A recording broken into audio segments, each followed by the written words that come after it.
बहुत बहुत स्वागत है आज फिर से हमारे प्लेटफॉर्म पर। और आज हमारे साथ जिस शख्सियत को आप देख रहे हैं उनका नाम है जेपी निषाद। जेपी निषाद जी सुल्तानपुर जिले उत्तर प्रदेश के रहने वाले हैं और विकासशील इंसान पार्टी जिसके मुखिया मुकेश सहनी जी हैं उसके प्रदेश सचिव हैं और ही काफ़ी तेज तर्रार युवा नेता हैं। आज हम चर्चा करेंगे बिहार की राजनीति पर। जी हाँ, बिहार में चुनाव होने वाला है विधानसभा का और एनडीए का घटक और महागठबंधन के जो घटक दल हैं उनमें अभी भी उठापटक जारी है। सीटों का जो फार्मूला है वो तय नहीं हो पा रहा है। दिल्ली में एनडीए की प्रेस कॉन्फ्रेंस थी, वो कैंसिल कर दी गई है। महागठबंधन के नेता दिल्ली में डेरा जमाए हुए हैं, मीटिंग चल रही है, लेकिन सीट शेयरिंग का फार्मूला अभी तक कोई तय नहीं हो पाया है, कोई अंतिम मुहर नहीं लग पाई। इन्हीं सारे मुद्दों पर हम चर्चा करेंगे आज जेपी निषाद जी से। सबसे पहले हम स्वागत करते हैं जेपी जी का अपने चैनल पर। नमस्कार, आपके सभी साथियों को, श्रोता बंधुओं को मेरी तरफ से बहुत बहुत नमस्कार, प्रणाम, जय वीआईपी। जेपी जी, सबसे पहला सवाल मेरा ये है, पुरानी घटना को याद करते हुए 2020 में आपने देखा होगा, उस समय भी पार्टी से जुड़े थे आपने देखा होगा कि जब सीट शेयरिंग और डिप्टी सीएम की घोषणा करनी थी और तेजस्वी यादव के साथ साथ मुकेश सहनी और तमाम अन्य दलों के नेता उस प्रेस कॉन्फ्रेंस में थे। घोषणा करनी थी लेकिन घोषणा नहीं होती है, जिससे नाराज होकर मुकेश सहनी चले जाते हैं और बाद में जाकर के वो एनडीए के साथ मिल जाते हैं, वहाँ चुनाव लड़ते हैं और 2020 में फिर से नीतीश कुमार मुख्यमंत्री बनते हैं। मुकेश सहनी के 4 विधायक जीतते हैं जिनके सहयोग से। अब वर्तमान की बात करते हैं। वर्तमान में अभी जो महागठबंधन की स्थिति है, क्योंकि सीट शेयरिंग का फार्मूला आपके सामने है, वीआईपी की तरफ से जो डिमांड की जा रही थी वो 60 सीटों की डिमांड की जा रही थी, डिप्टी सीएम के पद की डिमांड की जा रही थी, लेकिन अभी तक किसी भी प्रकार की कोई घोषणा नहीं हुई। दिल्ली में बैठकें चल रही हैं। आप क्या चाहते हैं, वीआईपी का क्या रोल होना चाहिए वहाँ पे और क्या उनको मिलना चाहिए वीआईपी को? बिहार में चुनाव के दौरान कितनी सीटों पर उनको लड़ने का मौका देना चाहिए? ये लोकतंत्र है, यहाँ हर व्यक्ति स्वतंत्र है अपनी बात को रखने के लिए। बिल्कुल, हर कोई व्यक्ति अपनी तरफ से प्रयास करता है, कोशिश करता है, मेहनत करता है। राजनीति में इसकी कोई गारंटी नहीं होती है कि वो क्या कर पाएगा, कहाँ तक पहुंचेगा। हर व्यक्ति कोशिश करता है, उसकी बाजू में जितना दम होता है उतना लगा करके अपने भाले को फेंकता है निशाने पे। कौन कहाँ जा करके सटीक लगेगा इसकी तो कोई गारंटी नहीं होती है, लेकिन कोशिश करना। अगर हम बात करें बिहार के चुनाव की, सनाफ मल्ला, मुकेश सहनी की, तो आप भी देख रहे होंगे, हम भी देख रहे हैं और पूरा देश देख रहा है इस समय जो सनाफ मल्ला, मुकेश सहनी का तेवर है, जो जोश है, जो जज्बा है, जो उनकी लाव लश्कर है, वो बिहार में बिल्कुल तहलका मचा के रखी हुई। बिल्कुल, इसमें कोई संदेह नहीं है। बिल्कुल बिल्कुल। माननीय जब राहुल गांधी जी की यात्रा चल रही थी, तेजस्वी जी की यात्रा चल रही थी, जब इंडिया गठबंधन का पूरा अलायंस था, सनाफ मल्ला, मुकेश सहनी की ताकत उस समय दिखाई दे रही थी और पूरा संपूर्ण इंडिया गठबंधन इस बात को मान रहा था। सनाफ मल्ला, मुकेश सहनी के कार्यकर्ता इस चीज को सोचने के लिए लोगों को विवश कर दिए थे कि देखिए सनाफ मल्ला, मुकेश सहनी की जो ताकत है वो जग जाहिर है। ठीक है, तो मेरा सवाल ये था कि कितनी सीटों पर उनको लड़ाई लड़नी चाहिए? क्या कुछ अनुमान आप लगा सकते हैं या गठबंधन में कितनी सीटें मिलनी चाहिए? सनाफ मल्ला, मुकेश सहनी का जो पहले उन्होंने घोषणा किया था, सबसे बड़ी बात यह थी, हम इंडिया अलायंस के साथ आए। हम सभी का इरादा था, क्योंकि जो सामने सरकार है, इस सरकार की नीतियों को देखते हुए हम लोगों की भी हार्दिक इच्छा थी कि हम लोगों को इंडिया अलायंस में ही रहना चाहिए। हम सबका भविष्य यही अच्छा है, यही सुरक्षित है। बिल्कुल। और इसको देख करके मंत्री जी ने भी उसी स्टैंड पर बने रहे। जब वो इंडिया अलायंस के साथ नहीं थे, एनडीए के साथ थे, तो जब एनडीए के साथ थे तो जो एनडीए ने वादा किया था, जो सीट दिया था, उसमें से सनाफ मल्ला, मुकेश सहनी ने जो विधायक जीते, जो इनके लोग जीते, वो उन्हीं के दम पे सरकार बनी और उनके सहयोग से ही सरकार चली बिहार में।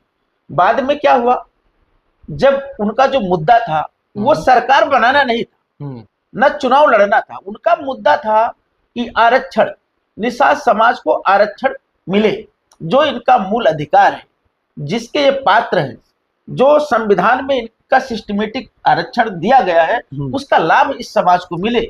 इसी को लेकर के ये खड़े हुए हाँ, इसी को लेकर के आए। तो जब उत्तर प्रदेश में सौरभ जी हुए तो आपने देखा होगा उन्होंने पहली हेडलाइन डाला था, आरक्षण नहीं तो गठबंधन नहीं, गठबंधन नहीं तो वोट नहीं। ठीक है, इसमें सीट और वोट का मतलब ऐसा कुछ नहीं था, ये सिर्फ इतना कहना था कि अगर वोट चाहिए तो आरक्षण देना पड़ेगा। और इसी बेस पे वो गए थे उस सरकार में, विधायक बने, सरकार बनी। लेकिन जो एनडीए था, एनडीए ने जो कुछ किया वो बहुत ही निंदनीय था। इनके विधायकों को तोड़ लेना, खरीद लेना, इनको एमएलसी बने, मंत्री बनाया, फिर इनका मंत्रिमंडल छीन लेना, इनका सिंबल जब्त कर देना, इनकी सिक्योरिटी व्यवस्था हटा देना। ठीक है, तो आप मतलब अगर हम आपके साथ आए, हम आप मित्र हैं, एक साथ बैठे हैं, और अगर कहीं आना जाना हो, हम लोग कहीं चाय पीने उतरे या कहीं खाना खाने बैठे, आप धीरे से गाड़ी स्टार्ट करिए और हम होटल में बैठे कि भाई सौरभ जी आएंगे तो निकलेंगे पेमेंट करके, और सौरभ जी बाहर निकले गाड़ी लेकर के चले जाएं, इसका मतलब क्या होता है? बिल्कुल धोखा देना है कि नहीं? तो जब हमारे ही सहयोग से हमारी ही गाड़ी थी, चाबी मैंने आपको दी, आप सेल्फ मारे लेकर के निकल गए, ये कौन सी बात है भाई? हमारे ही विधायकों को वजह से, 4 विधायक की वजह से तुम सत्ता में आए, सरकार बनाए, और हमारे विधायक को लेके चले गए हमको छोड़ के। ये कौन सी नीति है? ये तो गलत बात है, बिल्कुल गलत है। अगर पूरे देश में अगर इसकी बात हो, अगर कोई व्यक्ति ये कह दे कि नहीं जेपी जी आप गलत कह रहे हो, ऐसा नहीं है, तो मैं इस बात को मानूंगा कि नहीं, हाँ हम गलत है, हमारी विचारधारा गलत हो सकती है। लेकिन जो व्यक्ति मेरे साथ इतना गलत करे, तो विद्वानों ने एक बात कही सौरभ जी कि समझ समझ के समझ समझना वो भी एक समझ है, और समझ समझ के ना समझना मेरी समझ में ना समझ। बिल्कुल, अगर किसी नासमझ व्यक्ति को एक बार समझाया या समझ में आ जाए तो वो नासमझ नहीं, समझदार है। लेकिन किसी समझदार व्यक्ति को 100 बार समझाया जाए, उसके समझ में कुछ भी ना आए, तो वो समझदार नहीं, फिर वो नासमझ। ठीक है, और सनाब मल्लाह मुकेश साहनी ने अपनी समझदारी का पूरा परिचय दिया, पूरा देश जानता है, संपूर्ण मछुआ समुदाय जानता है, चाहे वो बिहार का हो, चाहे उत्तर प्रदेश का हो, झारखंड का हो, बॉम्बे का हो, दिल्ली का हो, कहीं का भी हो, पूरे देश के मछुआरे, गरीब तबके के लोग, वो चाहे मछुआरा हो, चाहे किसी भी शोषित वंचित किसी भी समाज का हो, उसको ये लगता है, सनाब मल्लाह मुकेश साहनी को देखने के बाद उसको लगता है कि रियल में एक कोई ऐसा नेता है जो हम गरीबों की बात को समझता है, हमारी फीलिंग को समझता है, पिछड़ों की बात समझता है। अभी आपने देखा होगा बाढ़ आई थी, कौन नेता जा रहा था? सनाब मल्लाह मुकेश साहनी नाव पे बैठ करके जा रहे थे। मनीष कश्यप जी हैं, उन्होंने एक बार मीडिया के सामने कह दिया कि अरे सनाब मल्लाह मुकेश साहनी कहाँ गए आप, ये तो नेता हैं। अरे भाई, मल्लाहों का वोट 75 साल से तुम ले रहे हो, ठीक है, सरकार बना रहे हो, सरकार में मलाई काट रहे हो, और आज जब वो डूब रहा है, पानी में जल, गंगा जी में बाढ़ आई, बह रहा नदी का किनारा, दोनों तरफ निषाद बस्तियां होती हैं, जब वो बह रहे हैं तो कह रहे हो सनाब मल्लाह मुकेश साहनी जाए। जो सत्ता में नहीं उसको याद कर रहे हो भाई, और जो 20 साल से सत्ता में उससे सवाल नहीं पूछ रहे हो। अरे 75 साल से सौरभ जी यही लोग पारी खेल रहे हैं। मैं नीतीश की बात कर रहा हूँ, नीतीश कुमार जो 20 साल से लगभग लगातार कहीं नहीं दिखे, कहीं कोई नहीं दिखा, जबकि जिम्मेदारी इनकी थी। ठीक है, सरकार की जिम्मेदारी। अब एक चीज और मैं बताऊं आपको, जैसे आपने कहा कि इनको कितनी सीट पे लड़नी चाहिए, चुनाव कितने सीट पे लड़ना चाहिए, अगर क्योंकि सामने चुनाव है और हमारी ताकत का अंदाजा, इस चीज को इंडिया गठबंधन पूरी तरीके से समझता है और एनडीए भी पूरी तरीके से समझता है। आपने देखा होगा जब सनाब मल्लाह मुकेश साहनी इंडिया अलायंस के साथ नहीं थे, एनडीए में थे, तो उस समय तेजस्वी जो इंडिया गठबंधन में थे, अपना जिस तरीके से लड़े, कितना कम वोटों से हारे, और सनाब मल्लाह मुकेश साहनी कितना % वोट लेकर के आए। आप अगर उतना % वोट आज उनके पाले में कर दें, इनका उठा करके, तो आप देखिए अब सरकार किसकी बन गई, मुख्यमंत्री बन जा रहे हो। तो अगर वो मुख्यमंत्री बन जाते हैं, अगर वो मुख्यमंत्री बन जाएंगे, हम कहते हैं कि तेजस्वी के मुख्यमंत्री बनने से हमको कोई परेशानी थोड़ी नहीं थी, तब भी नहीं थी, हम तो कह भी रहे थे, बिल्कुल सनाब मल्लाह मुकेश साहनी भी बार बार कह रहे थे, लेकिन तेजस्वी जी को पता नहीं किस बात का क्या था, कैसा था। अब जो भी, क्योंकि पिछली बातों पे जाने की कोई जरूरत नहीं, सामने वाले में देखना है। लेकिन आज तेजस्वी जी भी इस बात को समझ गए कि सनाब मल्लाह मुकेश साहनी कोई छोटा मोटा आइटम नहीं है, बहुत बड़ा आइटम बम है। ठीक है, आज बहुत बड़ा जनसैलाब सनाफ मल्ला मुकेश सहनी के साथ है। आज जो भी कुछ बात कह रहे हैं सनाफ मल्ला मुकेश सहनी, उनकी एक कंडीशन नहीं है, उनका सिर्फ इतना कहना है कि आप हमारी, जो बाबा साहब ने भी कहा है, जिसकी जितनी संख्या भारी उसकी उतनी हिस्सेदारी। अगर हमारी संख्या भारी है तो हमें हिस्सेदारी भी तो भाई चाहिए उस हिसाब से। अगर हमारा वोट देश में 18.5% आबादी के साथ हम हैं, तो आप एक बार विचार करिए कि हमको उतना परसेंट सीट चाहिए कि नहीं चाहिए। बिल्कुल मिलनी चाहिए। और अगर आज मुकेश सहनी 60 सीट मांग भी रहे तो कितना परसेंट मांग रहे हैं? नहीं, वो ठीक बात है। जाति जनगणना आप करा रहे हो, कह रहे हो कि जातियों की गणना हो जाएगी, जितने लोग परसेंटेज होंगे उस हिसाब से उनको हिस्सेदारी दी जाएगी।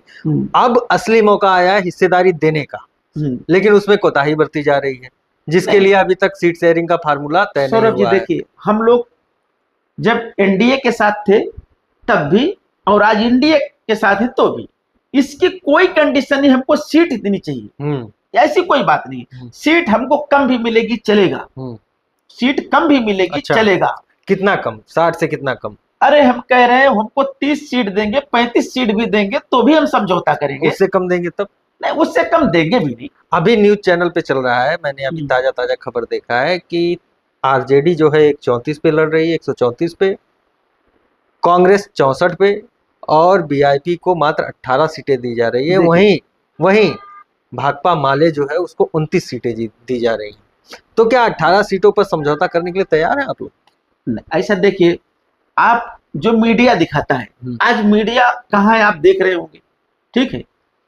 मीडिया के लोगों की स्थिति क्या है? जो मीडिया में बैठे हैं, क्या वो सच दिखा सकते हैं? बिल्कुल। सच को वो दिन को अगर मोदी जी कह दें, अमित शाह जी के यहाँ से ट्वीट हो जाए कि दिन को रात बोलना है, तो सोशल मीडिया की बात अगर ना करें हम, तो जितनी गोदी मीडिया है वो सब दिन को रात बोलती है महाराज, रात को दिन बोलने लगता है। ये तो आपने देखा होगा अभी जब चल रहा था इंडिया और पाकिस्तान में, तो क्या बोल रहे थे? आधा कराची खत्म, घुस गए अंदर, इतना कब्जा कर लिए। तो ये क्या था? बाद में क्या हुआ? ये मीडिया के लोगों को तो शर्म भी नहीं आती है, मीडिया को लोगों को शर्म भी नहीं आती है। अभी हम जो बोल रहे हैं, कल जब सच्चाई सामने आएगी तो लोग मुझे क्या कहेंगे, क्योंकि ये इतने बड़े उसमें बैठे, हम आप बात ही नहीं कर सकते इनसे। और जो बात करता भी है, ये माइक लेकर के दूसरी तरफ चले जाते हैं, उस वीडियो को इतना काट देते हैं, दूसरे की वीडियो ऐड कर देते हैं और उसको चलाते हैं। आप देखिए, विपक्ष अगर कोई सवाल पूछता है तो एंकर जो होता है वो खुद प्रवक्ता बन जाता है। वो प्रवक्ता बन के बहस करता है, और जो प्रवक्ता होता है वो बैठा वो सुन रहा होता है आराम से, उसको लगता है कि हमको बैटिंग करने की जरूरत क्या है, नहीं, खुद खेल रहे हैं हमारी तरफ से। हमारी तरफ से खेल रहे हैं। तो वो उनके सहयोगी है। अब सनाफ मल्ला मुकेश सहनी इंडिया गठबंधन के साथ है, और मीडिया जो है एनडीए के साथ है। तो मीडिया को आप मीडिया मत समझिए, वो एनडीए के साथ ही है, आप उनको ये समझिए। तो जब आज ये इंडिया के साथ है तो एनडीए तो बोलेगा ही बोलेगा आपके खिलाफ, अरे ऐसा हो गया, ऐसा हो गया, ये कर दिया, वो कर दिया। ये तो काम है उनका। बहुत सही तरीके से आपने समझाया कि किस तरीके से आज की जो टीवी मीडिया है या प्रिंट मीडिया है, वो किस तरीके से सत्ता के साथ जो है कार्य कर रही है मिल करके। ठीक है, हम अगले मुद्दे पर आने से पहले, जो अगला मुद्दा जिस पे हम बात करेंगे, उसके पहले हम 5 सवालों का आपसे रैपिड फायर करेंगे, जिसका जवाब आपको बिना सोचे देना है। ठीक है? बिल्कुल। चलिए, पहला सवाल है, देश के प्रधानमंत्री के रूप में आप किसे पसंद करना चाहते हैं, नरेंद्र मोदी, राहुल गांधी? देखिए, कोई एक्सप्लेनेशन नहीं चाहिए, हम देश में आज की डेट में रैपिड फायर है। सुनिए, आज की डेट में जो आवश्यकता है देश को, रियल में जो आवश्यकता है और जो देश को बचा सकता है, देश को एक अच्छी दिशा दे सकता है, वो है राहुल गांधी। ठीक। दूसरा सवाल, उत्तर प्रदेश में योगी आदित्यनाथ या अखिलेश यादव? उत्तर प्रदेश में 10 साल से हम योगी आदित्यनाथ को देख रहे हैं, शहर जहां था वहीं था, रह गया, आगे नहीं बढ़ा महाराज, कुछ भी नहीं हुआ। एक भी चीज हम पूरा लखनऊ आपको घुमाए, बोले कि चलिए जो बाबा योगी आदित्यनाथ ने बनाया उसमें आपको वीडियो बनवाते हैं, नहीं हो सकता है ही नहीं, कुछ बनाया ही नहीं उन्होंने। तो महाराज, अखिलेश यादव से बेहतर कुछ भी नहीं हो सकता है इस प्रदेश के लिए। तीसरा सवाल, बिहार में चुनाव है, मुख्यमंत्री के रूप में किसे देख रहे हैं, तेजस्वी यादव, नीतीश कुमार? तेजस्वी यादव। ठीक। चौथा सवाल, उत्तर प्रदेश और बिहार में मछुआरा समुदाय, आपके समुदाय के 2 नेता हैं, एक उत्तर प्रदेश में कैबिनेट मंत्री हैं डॉक्टर संजय निषाद, और बिहार में एक पूर्व मंत्री हैं मुकेश सहनी। देश में अगर देखा जाए तो मछुआरों का सबसे बड़ा नेता कौन है? देखिए, देश में नेता की बात नहीं है सौरभ जी, मैं आपको बताऊं, गुलाब कांटों के बीच में पल बढ़ रहा होता है, ठीक है, लेकिन बहुत खूबसूरत होता है, ठीक है। और कमल जो है कीचड़ से निकलता है, ऊपर आकर के कमल खिलता है, कीचड़ में नहीं खिलता है, ऊपर आकर खिलता है, तो माँ लक्ष्मी को चढ़ाया जाता है। और जो गुलाब होता है कांटों से आता है। जब दो शादी के जोड़े जब एक होते हैं, ये लड़का और लड़की, उन कांटों वाले फूल को लाया जाता है, दोनों को एक किया जाता है, ठीक है। तो मेरे कहने का मतलब वो गले के हार बनते एक दूसरे के, ठीक है। वैसे आप जानिए निषाद समाज को क्या चाहिए, ठीक है। मैं वही जानना चाह रहा हूँ, ये दोनों निषाद समाज को डॉक्टर संजय निषाद चाहिए या मुकेश सहनी? अगर डॉक्टर संजय पहले इस राजनीति में नहीं आए होते, या पहले सनाफ मल्लाह मुकेश सहनी आ गए होते, या दोनों लोग साथ में आते, तो हमारा देश बहुत कुछ नहीं समझ पाता, हमारा समाज भी बहुत कुछ नहीं जान पाता। जब डॉक्टर संजय ने शुरुआत किया तो हम लोग डॉक्टर संजय के साथ रहे, गाड़ी घोड़ा सब कुछ सारी व्यवस्था किया गया, सब लोग हम लोग मिल करके किए, और डॉक्टर संजय को शून्य से शिखर पे पहुंचाया गया, ठीक है। उस समय ऐसे लग रहा था कि ये रियल में समाज के बारे में अच्छा सोचते हैं, अच्छा करेंगे, इनसे हमारे समाज का विकास हो सकता है, हमारा समाज भी गड्ढे से निकल करके लाल किला तक पहुंचेगा, दिल्ली तक पहुंचेगा, देश की सबसे बड़ी अदालत में बैठेगा, हमारे समाज की वहां पे पंचायत होगी, और हमारे समाज का भी भविष्य उज्जवल होगा। हमारे भी समाज से लड़के तमाम पढ़ लिख करके मास्टर डॉक्टर प्रोफेसर बनेंगे, आरक्षण इनको मिल जाएगा, तो आसानी से लोग मास्टर डॉक्टर बन पाएंगे, यही बात थी। और इसी वजह से हम लोग उनके साथ भी गए थे। लेकिन काफी दिन बीता, सनाफ मल्लाह मुकेश सहनी को भी ऐसे लग रहा होगा उस समय कि नहीं ये कर रहे हैं तो करें, लेकिन जब इनकी नीतियों को देखा उन्होंने, इनके विचार को देखा उन्होंने। बहुत लंबा जा रहा है, मैं आपको रोकूंगा और सीधा सीधा जवाब दीजिए, इस समय चहेता कौन है? चहेता तो इस समय सनाफ मल्लाह मुकेश सहनी पूरे विश्व के हैं। आखिरी सवाल रैपिड फायर का, देश में जिस तरीके की घटनाएं घट रही हैं, आपने देखा होगा कि कैसे कोर्ट में सीजेआई जो है बीआर गवई जी के ऊपर एक वकील ने जूता फेंक प्रयास किया, ठीक है। तो पूरे देश में एक विचारधारा की लड़ाई चल रही है, बहुजनवाद या मनुवाद, किसकी तरफ है आप? देखिए, हम बहुजनवाद की तरफ हैं। ठीक है, आगे का मुद्दा हमारा 5 क्वेश्चन हो गए रैपिड फायर के, हम अगले मुद्दे पर आते हैं। राहुल गांधी ने वोट चोरी का एक बहुत बड़ा आरोप लगाया केंद्र की सरकार पे, उन्होंने बेंगलोर की एक सीट से उसका सबूत भी दिया। आपको क्या लगता है, ईवीएम के द्वारा या और किसी तंत्र को हैक करके उस पर कब्जा करके वोट चोरी करके एनडीए की सरकार केंद्र में बनी है, और प्रदेशों में भी बीजेपी ने अपनी सरकार इसी बलबूते पे बनाई है, क्या कहेंगे इस पर? यही सच है जो राहुल गांधी कह रहे हैं, उसमें जरा सा भी बट नहीं है। सच यही है, भारतीय जनता पार्टी झूठी सरकार बना रही है, चोरी करके सरकार बना रही है, वोटों की चोरी कर रही है, लोगों के मतों के साथ खिलवाड़ कर रही है, इस लोकतंत्र की हत्या कर रही है भारतीय जनता पार्टी। अब मेरे कहने का मतलब है, अगर लोग कह रहे हैं, लोग प्रमाण दे रहे हैं, प्रूफ दे रहे हैं कि देखिए यहाँ पे वोट चोरी हुई है, जिस मकान नंबर जो मकान है उसमें जीरो, मकान नंबर जीरो लिख मकान संख्या जीरो, और उसमें 8 मतलब 90, 100, 200, 250, 4-4 हजार लोग एक जीरो मकान में, मकान ही नहीं है, और वोटर 4-4 हजार। अरे महाराज जी, कैसे हो सकता है? बिल्कुल, ये चोरी नहीं है, गलत नहीं। पतीले का एक चावल सौरभ चेक किया जाता है, पूरा पता चल जाता है चावल पका है कि नहीं पका है। बिल्कुल, चोरी छोटी हो बड़ी हो, एक विधानसभा का जब आंकड़ा राहुल गांधी ने दे दिया, एक लोकसभा का आंकड़ा दे दिया, तो महाराज इससे पूरे देश का आकलन होना चाहिए। कौन सी गलत बात है? बिल्कुल होना चाहिए। चुनाव आयोग की भूमिका इस पर कैसे देखते हैं आप, क्या होनी चाहिए? देखिए, चुनाव आयोग गलत कर रहा है, और हमको तो ऐसे लग रहा है कि अगर ऐसे चलता रहा तो ये देश के लोग बहुत, जब एकदम बिल्कुल कोई नहीं बर्दाश्त कर पाएगा, एकदम करो मरो पे आ जाएंगे, तो मुझे डर लगता है कभी कहीं ऐसा न हो नेपाल वाली स्थिति हो जाए। जनजी आंदोलन, हाँ, जनजी आंदोलन की तरह अगर हो गया सौरभ जी, आप जान लो कि देश का क्या होगा। और धीरे धीरे ये सरकार जो है उस मोड़ पे लोगों को आने के लिए मजबूर कर दे रही है। आपने एक चीज देखा होगा, जो गोदी मीडिया हमारे देश की, वो क्या दिखाती है क्या नहीं दिखाती है।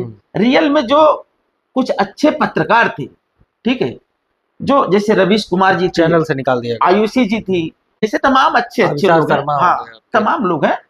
तो इन लोगों के यहाँ जो इन्होंने अडानी के ऊपर एक वीडियो बनाया था, आपने देखा होगा कि अडानी के बारे में जो बोल दिया था, सबके पास नोटिस चली गई। जैसे मानिए आपका चैनल है, आपके खिलाफ कोर्ट में मुकदमा भी हो जाए, केस भी चले, नोटिस भी आ जाए, आपको पता भी न चले, और आपके पास मेल पे मैसेज आए कि सारा वीडियो डिलीट कर दिए, कोर्ट का नोटिस आया नहीं तो फिर आपका ऑटोमेटिक हम डिलीट करवा देंगे, चैनल सस्पेंड। आपको यही लगेगा ना भाई ये सब कब हो गया जी ना। तो ये स्थिति है, मतलब जो सोशल मीडिया पे भी है उनको वहां भी नहीं रहने दे दिया जा रहा है, और यही स्थिति वहां भी थी। कभी कभी डर लगता है कि इस देश में चल क्या रहा है। और आपने देखा होगा, एक चीज बताऊं मैं, जैसे जब जो हमारे देश के चीफ जस्टिस ने, उनके ऊपर जब जूता फेंका गया, निकाला गया, तो आप सोचिए कि इस मोड़ पे बैठे इंसान को अगर नहीं बख्शा जा रहा है, सुरक्षित नहीं है, सुरक्षित नहीं, वो उसको नहीं छोड़ रहे हैं लोग, जानते कोई परेशानी नहीं। बहुत सारे चीफ जस्टिस बने, कभी किसी के साथ ऐसा नहीं हुआ था। ऐसा क्यों हुआ? क्योंकि ये पहली बार कोई दलित का बेटा बना था, ठीक है। अब जब दलित बन गया तो लोगों के लग रहा है कि जब आजादी के बाद आज तक कोई ऐसा चीफ जस्टिस नहीं बना इस समुदाय का, आज वो बैठा है, ये कैसे हम बर्दाश्त कर सकते हैं? बिल्कुल। और कोई परेशानी किसी को नहीं है। हाँ, अभी कल की जो घटना घटी है दामोह में, देखा होगा आपने, एक कुशवाहा समाज का लड़का था, उससे एक ब्राह्मण समाज के लड़के का पैर धुलवाया जाता है और वही पानी उसको पिलाया जाता है। यानी कि जमीन से लेकर के आप चाहे राष्ट्रपति बन जाए, द्रौपदी मुर्मू जो है आदिवासी समाज से आती है, चीज यहाँ पे रोकूंगा मैं। आपने देखा होगा वो लड़का ब्राह्मण है, ठीक है, वो कुशवाहा जी का पैर धुलता है। कुशवाहा जी का नहीं धुलता है, कुशवाहा जी ब्राह्मण का धुलते हैं। सुनिए, उसका पैर धुलते हैं, जो भी करते हैं। वो लड़का रो रहा था, बहुत रो रहा था, और अपनी बात को कह रहा था। आपने देखा होगा इस सरकार ने क्या किया उसके साथ, कुछ किया? आपने एक व्यक्ति को और देखा होगा, इलाहाबाद वाले एक मिश्रा जी हैं, तो मिश्रा जी के नाम से बहुत फेमस है। उन्होंने एक बार ऐसे कुछ बोल दिया था अखिलेश जी के पक्ष में, तो करंडी सेना वाले जाकर के उनको बहुत मार मारे, ठीक है, बहुत मार मारे थे। भाई अगर किसी की विचारधारा कही है, किसी की विचारधारा, घर में अगर सब्जी बनती, कभी कभी बच्चे हैं, परिवार है, तो भिंडी बन जाती, किसी बच्चे को भिंडी पसंद है, किसी को नहीं पसंद है, किसी को तर्रोई पसंद है, किसी को नहीं पसंद है। इसमें इतना बुरा मानने की क्या जरूरत है? अगर वो नहीं चाहते हैं, उनको इसमें विश्वास है, तो क्यों भैया आप मार पीट रहे हो? जो संविधान का जो अनुच्छेद है कि समानता होनी चाहिए, समानता का जो अधिकार दिया गया है, उसको ये उच्च वर्गीय लोग नहीं मानते। यानी कि अगर दलित समाज का या पिछड़े समाज का बेटा अगर कहीं बड़ी जगह पे पहुंच जा रहा है तो उसको वहां भी प्रताड़ित किया जा रहा है। अभी एक आईपीएस ने सुसाइड कर लिया, पूरन जी जिनका नाम है, सुना होगा आप? सुना। उनको, अब सोचिए वो आईपीएस थे और उनके जो नीचे के अधिकारी थे उनके द्वारा उनको टॉर्चर किया जा रहा था। तो इस तरीके का जो विचारधारा भी फैल रहा है, इसीलिए मैंने आपसे रैपिड फायर में पूछा कि मनुवाद या बहुजनवाद। तो बहुजनवाद इसलिए क्योंकि देश में सौरभ जी बहुजनों की संख्या ज्यादा है। बात बताऊं, सारी गलती उन्हीं लोगों की नहीं। हाँ बिल्कुल, सारी गलती उन्हीं लोगों की नहीं है, ये गलती हमारे लोगों की है। आज भारतीय जनता पार्टी सत्ता में है, उत्तर प्रदेश से डॉक्टर संजय निषाद हमारे समाज से बिलोंग करते हैं, बिल्कुल कैबिनेट मंत्री हैं, और ओम प्रकाश राजभर, अनुप्रिया पटेल, इन लोगों की वजह से सरकार है। बिल्कुल, ठीक है, बिल्कुल। अगर देश की बात करेंगे तो बिहार में नीतीश कुमार, चंद्रबाबू नायडू, ऐसे ऐसे लोग हैं। अगर आज इन लोगों को देखिए किस समुदाय से आते हैं, किस जगह से हैं, अगर इन लोगों के बात समझ में आ जाए कि हमारे जो शोषित वंचित समाज के लोग हैं, उनसे बड़ी जो जाति के लोग हैं, जो छुआछूत को मानने वाले लोग हैं, जो सामंतवादी विचारधारा रखते हैं, ये लोग इनको परेशान कर रहे हैं, तो ये बात इन्हें नहीं समझ में आ रही है। और उनको समझाने से बढ़िया है कि इन्हीं को समझाओ। हाँ सही है। आप जान लीजिए, जो जैसे नेपाल में हुआ, तो नेपाल के लोगों ने सबको थोड़ी ना पहले पीटा, अपने लोगों को पहले पीटा।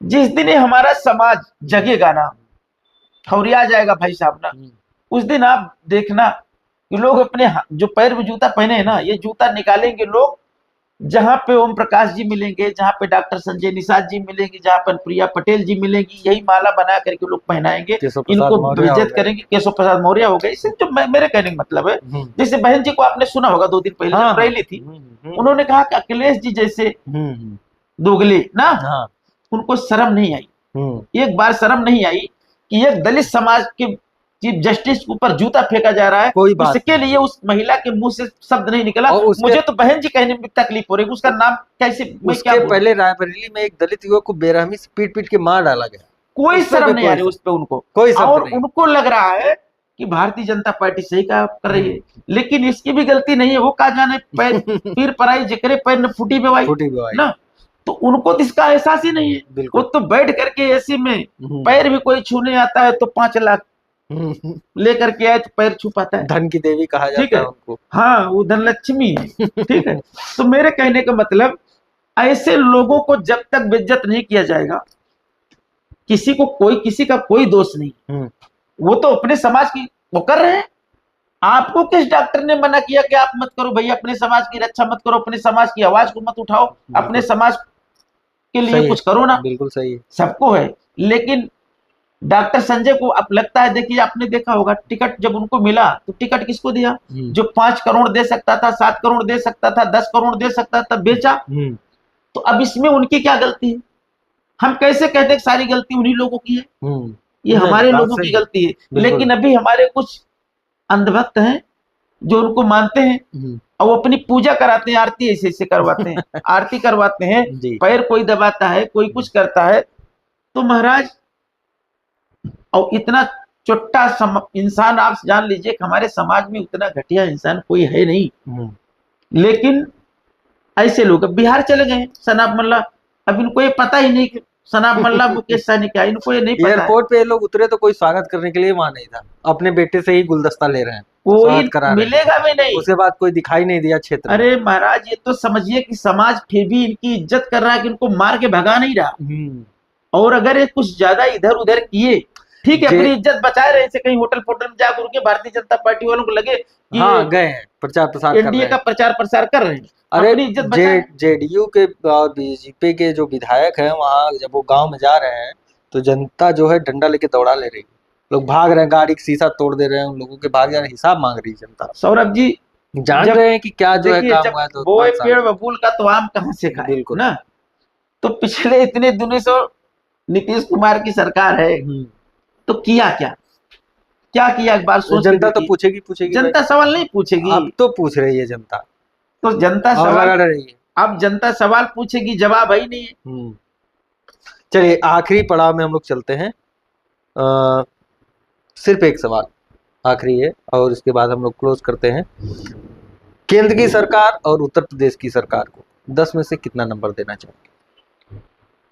उत्तर प्रदेश की सरकार, केंद्र की सरकार मतलब जो भी मौजूदा है, हाँ, केंद्र की सरकार को 10 में से कितना नंबर देंगे? मतलब देश कैसे चल रहा है और सारी घटनाएं जो हो रही है, अगर एक भी नंबर देंगे ज्यादा हो जाएगा, तो ज्यादा हो जाएगा। उत्तर प्रदेश की सरकार के लिए यही हाल है महाराज, यही हाल है उत्तर प्रदेश में। मैंने कहा ना कि घूम के लखनऊ देख लीजिए, उत्तर प्रदेश की राजधानी कुछ दिखे तो किस पे नंबर दूं, नंबर किस पे दूं?